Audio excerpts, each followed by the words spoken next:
बिस्मिल्लाहिर्रहमानिर्रहीम। अस्सलाम वालेकुम स्टूडेंट्स। आपको पता है कि आजकल हम लोग for whom the bell tolls by Ernest Hemingway को क्लियर कर रहे हैं, पढ़ रहे हैं। और आज का जो क्वेश्चन है वो है हेमिंगवेज हीरो। ठीक है, let's start. Hemingway, stricken by the after effects of the First World War, has presented his heroes confused and bewildered in a world that is dominated by violence and death. काफ़ी लंबा है लेकिन इतना सा पहले कर लेते हैं कि हेमिंगवेज के जो हीरो हैं वो कहीं ना कहीं कंफ्यूज हैं टू बी और नॉट टू बी की सिचुएशन में, जो कि शेक्सपियर के हेमलेट में दिखाई गई है। वो ये है कि थोड़ा सा हैरान और परेशान रहते हैं किस चीज़ को लेकर, वर्ल्ड वॉर की सिचुएशन को लेकर, जिसके अंदर डोमिनेंट थीम्स क्या हैं, वायलेंस की और डेथ की, तशद्दुद और मौत। But the credit goes to Hemingway's. लेकिन हेमिंगवे इस चीज़ में कामयाब हो जाता है, क्रेडिट उसी को जाता है। That in spite of environmental limitations he has created characters who come to grip with the problems as best as they could in the face of big obstacles. यानी हेमिंगवे के जो हीरो हैं इन सब चीज़ों के बावजूद ख़ुद को पोर्ट्रे करने में कामयाब हो जाते हैं कि किस तरह प्रॉब्लम्स और ऑब्स्टेकल से, किस तरह रुकावटों से, हर्डल से लड़ा जाए। It can not be denied that his heroes like Nick Adams, Jake Barnes और Frederic Henry and Robert Jordan are bewildered, यानी थोड़े से पजलिंग है, हैरान परेशान है, फ्रस्ट्रेटेड हैं, थोड़े से इरिटेटिंग हैं, victims of one sort of another, but their greatness lies in the fact that they make a sincere effort in order to evolve a hierarchy of values which guide them in the source of their lives. अच्छा जी, इसकी interpretation ये है कि although they are very frustrated, bewildered और यानी थोड़े से परेशान भी हैं, इसके बावजूद उनको अपनी ज़िंदगी को किस तरह यानी किस ट्रैक पे चलाना है, वो उस चीज़ को यानी they always ready to evolve that thing specifically according to the values of their life. तो वो यानी उस चीज़ को बड़े अच्छे तरीके से पोर्ट्रे कर पाते हैं, उसको जो जो जो उन्होंने राह इख्तियार करनी होती हैं वो उस अपनी राह में किसी भी रुकावट को आने नहीं देते। आगे कहता है he saw life as a struggle in which man has no choice except to fight.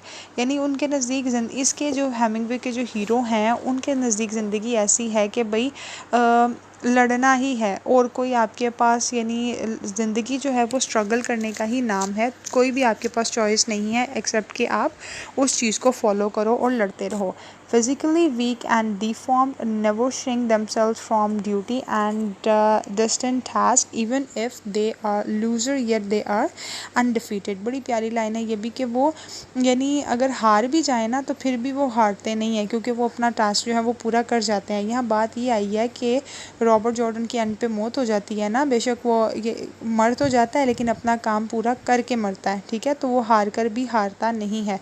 Jordan in from whom the bell tolls is a typical Hemingway hero and he faces some of the same nightmare as Nick Adams। Nick Adams जो है वो भी Hemingway का hero है, मेरे ख्याल से arms वाला जो इनका है ना एक नॉवल, उसका ये प्रोटैगनिस्ट है। मुझे था पता, या द सन ऑल्सो राइजेस, या तो इनका था, या एक यार बच्चों कौन सा था, लेट मी चेक, एक मिनट।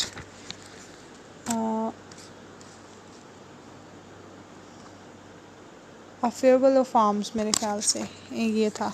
तो लेकिन आप एक दफ़ा चेक कर लेना, वैसे ज़रूरी नहीं है इतना इसको डिटेल मैनर में डिस्कस करना। I was just trying to tell you out. Shit, I forgot that, extremely sorry बच्चों, बस एक मिनट जी। अच्छा जी, तो in Spain he observes unlimited in Spain he observe unlimited atrocities के साथ आप ब्रूटलिटीज़ या क्रूलिटीज़ का भी वर्ड यूज़ कर सकते हो, कमिटेड बाय फैशिस्ट और यासिस्ट, either whether it be Mary's tale or Pablo's exploits. He voluntarily offers him to fight for the Republic in order to safeguard the interest of man anywhere in the world. He opinion से opines जो है word वो निकला है, fascism constitutes a potential danger to the right of man. यह मैं आपको explain कर देती हूँ, ज़्यादा लंबा हो गया।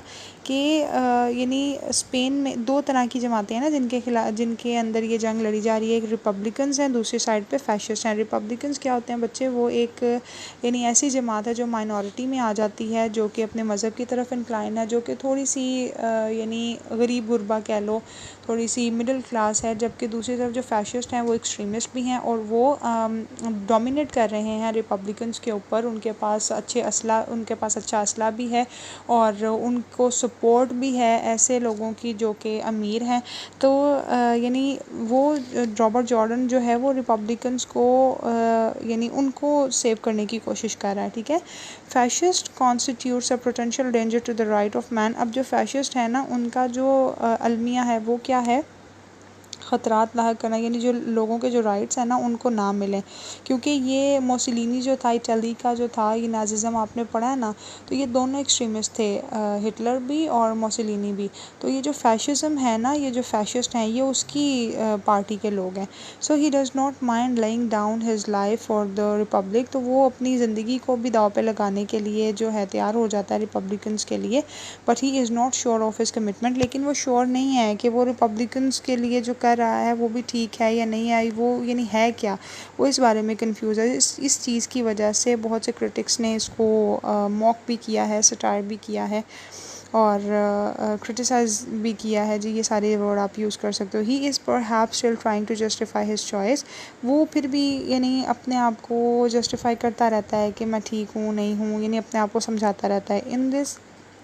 In his moments of doubt, he prefers to either dull his sense by liquor or escape from the necessity of thinking in the arms of Maria। यानी वो जब मारिया की बाहों में होता है तब भी वो ओवरकम करने की कोशिश कर रहा होता है अपनी इन सिचुएशंस को, अपनी इन यानी जो भी सोचें उसके ज़हन में आ रही होती हैं, उन पे खुद ही अपने यानी इंटीरियर मोनोलॉग कर रहा होता है और उनके बारे में सोच रहा होता है। He acts like Henry in a farewell of arms. ये भी मैंने अभी आपको बताया था ना, इसमें यानी हेनरी जो है, अच्छा हेनरी है जी इसका प्रोटैगनिस्ट फेयरवेल ऑफ आर्म्स का। वो मेरे ख्याल से सन ऑल्सो राइजेस का होगा, दूसरा वाला जो मैंने आपको नाम लिया था। With the only difference that he has accepted the illusion of the cause which Henry had rejected. अब जो यानी वो जो हेनरी जो प्रोटैगनिस्ट है फेयरवेल ऑफ आर्म्स जो हेनरी के अर्नेस्ट हेमिंग्वे का है, उससे यानी तो क्योंकि हेमिंग्वे के जितने भी प्रोटैगनिस्ट हैं ना, इनके आपस में ये मिलती हैं ये चीज़ें, टू बी और नॉट टू बी वाली। तो वो कहता है कि had rejected Hemingway's heroes are always in dilemma of to be और नॉट टू बी। यानी इसी कश्मकश में रहते हैं कि करें या ना करें। दे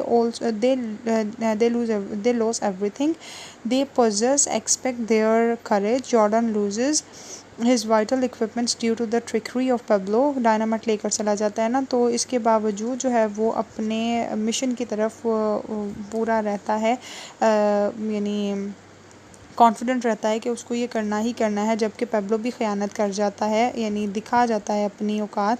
ही loses a true Christian like Anselmo whose life could have been saved. वो एंसेल्मो को भी खो देता है जबकि उसकी ज़िंदगी बचाई जा सकती थी। On his instruction El Sordo goes to steal horses and due to the unseasoned snow he is traced to his hideout and eventually wiped out by the fascist plans। अच्छा क्योंकि जब वो एल सोडो को भेजता है ना कि कुछ पता लगाने के लिए, तो वो यानी सीजनल नहीं होती वो स्नो, जो बर्फ़बारी होती है वो उसके यानी उसके जो फुटस्टेप्स बनते हैं ना, उनकी वजह से वो पकड़ा जाता है और फैशिस्ट जो है उसको फॉलो करते करते वहाँ तक पहुँच जाते हैं। The gypsies who do not understand the causes of the war and motives of Jordan sacrifice escape।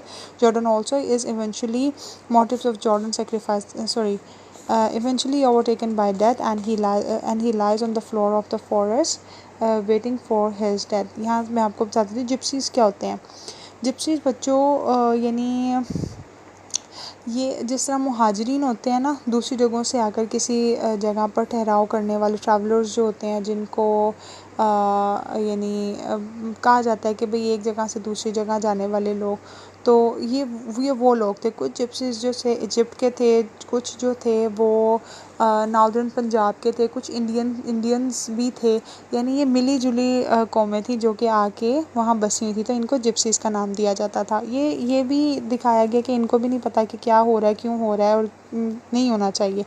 अच्छा जी, जॉर्डन जो है वो भी उसको दिखाते हैं कि जी वो भी एंड पे अपनी मौत का इंतज़ार कर रहा होता है, and he lies on the floor of the forest. जब ये नावल का आगाज़ होता है ना, जब स्टार्ट होता है, तब सेम यही जो चीज़ है दिखाई जाती है और एंड पे फिर यही चीज़ दिखाई जाती है। जहाँ से शुरुआत होती है वहीं एंड हो जाता है। इसका एक बहुत बड़ा ये भी सबक दिया जाता है कि जो वॉर है ना, उसका कोई मकसद नहीं है। वो जब शुरू होती है ख़त्म हो जाती है, बीच में जितनी तबाहकारियाँ होती हैं वो हो जाती हैं, लेकिन मामला जहाँ से शुरू होता है वहीं पे ख़त्म ही हो जाता है। तो इससे अच्छा लड़ाई होती ही ना।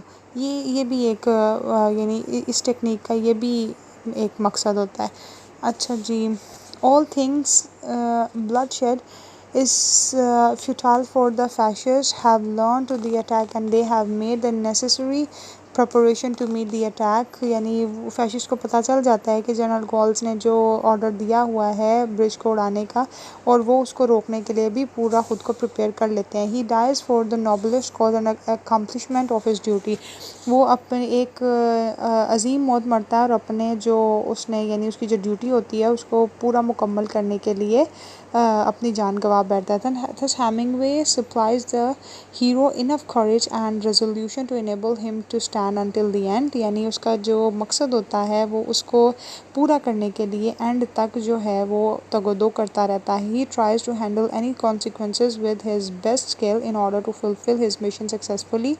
ये समझ आ गई होगी आपको। He avoids any conflicts with Pablo so as not to endeavor the success of the mission endanger the success of the mission। वो पेब्लो की जितनी भी फजूलियात हरकतें होती हैं उन सबको इग्नोर करता रहता है ताकि वो अपने मिशन में कोई भी हर्डल जो है आने वाली है उस पर ख़तरा नहीं मोल लेना चाहता वो। Even when the fascists cavalry are almost reaching at the door of the Pablo's hideout, Jordan thinks of escaping from there with his explosives। यानी जो भी उसके धमाके की चीज़ें जो डायनामाइट्स वगैरह हैं वो जब यहाँ तक कि जब फैशिस्ट उसके दरवाजे पर आ जाते हैं तब भी वो डिटर्मिन रहता है और वो चाहता है कि वो वहाँ से भाग जाए, और वो यानी खुद को वहाँ से एस्केप करवा लेता है। वो वहाँ से भाग जाता है जबकि उसके कुछ लोग जो हैं उसके साथी मर भी जाते हैं। वो फिर भी उनको वो बचा सकता तो बचा लेता, लेकिन वो फिर भी वहाँ से निकल जाता है ताकि वो जो काम है जो यानी ब्रिज ब्लो करने का काम है वो सर अंजाम दे सके। He does not want to fight, वो लड़ना नहीं चाहता। He does not let anybody go to the help. El Sordo is in his last fight, he prepares himself for the final effort to blow up the bridge, which does not remain such a necessity because the fascists have already come to know about General Gaull's plan to blowing up the bridge। यानी वो कहता है कि वो अब ये इन lines पे ये कहा जा रहा है कि अगर वो ना भी ब्रिज ब्लो करता, अपने साथियों को बचा लेता, तब भी काम चल जाता, क्योंकि ऑलरेडी उनको पता लग चुका है फैशिस्ट को कि जनरल गॉल्स का जो प्लान है ब्रिज उड़ाने का वो उससे आगाह हो चुके हैं और हो सकता है कि वो इस चीज़ में कामयाब ना हो सके।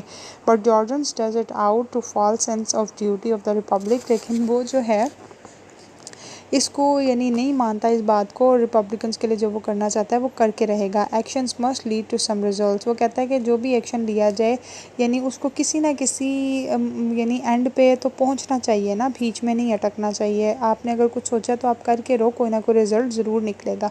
बट इन हेमिंगवेज, लेकिन हेमिंगवे क्या कहता है, action becomes a substitute for a clear vision of life. कि जब भी आप कोई एक्शन लेते हो तो कम से कम आपको ज़िंदगी का मकसद जो है वो साफ दिखाई देने लग पड़ता है। So he is alleged by many critics that his hero is incapable of thinking whether he is just committed to fulfill his duty।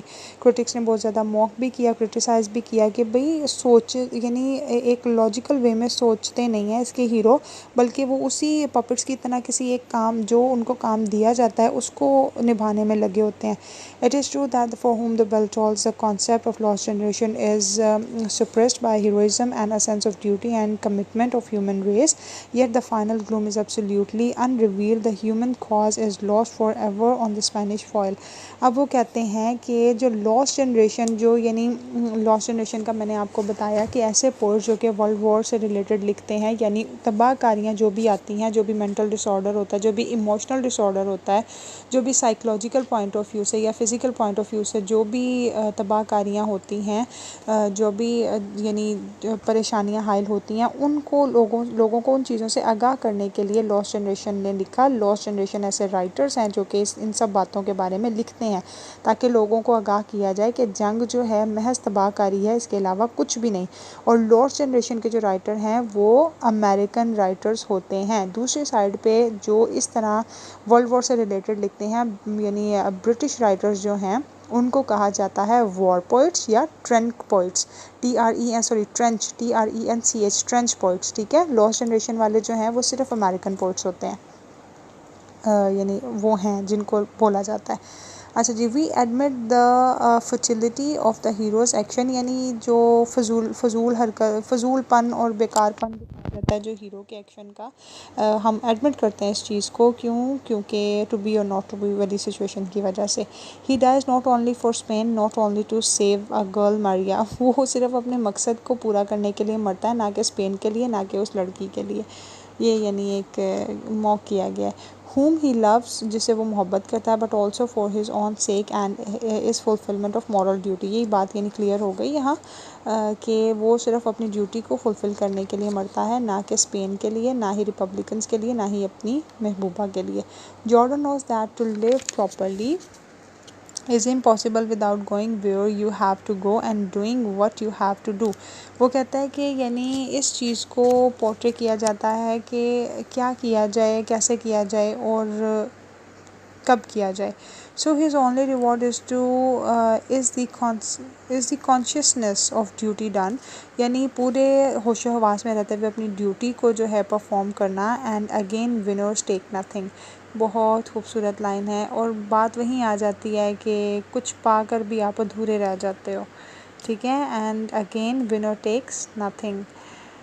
हाँ, to cap up the discussion, यहाँ आप ये भी लिख सकते हो to sum up the discussion, debates of all debates in a nutshell, there are so many words you can add here.